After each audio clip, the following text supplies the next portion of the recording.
Ticket to ஃபினாலேயின் 5வது task. இந்த task தாங்க. நீங்கள் பார்த்தீங்கன்னா தெரியும், அந்த பேலன்ஸில் நீங்கள் பிடிச்சிக்கிட்டே நிற்கணும்.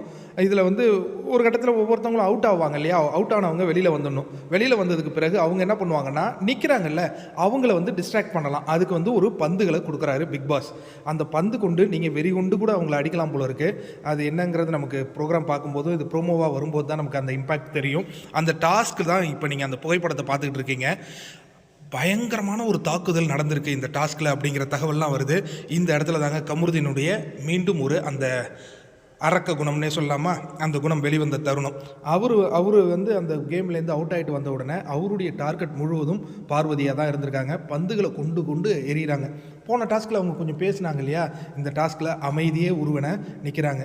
திரும்பியும் அதே கண்ணை குறிகொண்டு கமருதீன் எறிகிறார்.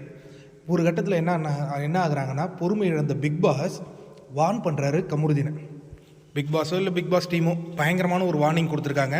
அதற்கு பிறகு இவருக்கு தெரிஞ்சது, நம்ம தொடர்ந்து 3 நாட்களாக ஒரு பெண்மணியவே நம்ம டார்கெட் பண்ணிட்டு வரோம், நமக்கு ரெட் கார்டு கிடச்சிருமோ, நம்மளை வெளியேற்றிடுவாங்களோ அப்படிங்கிறத தெரிந்து கொண்ட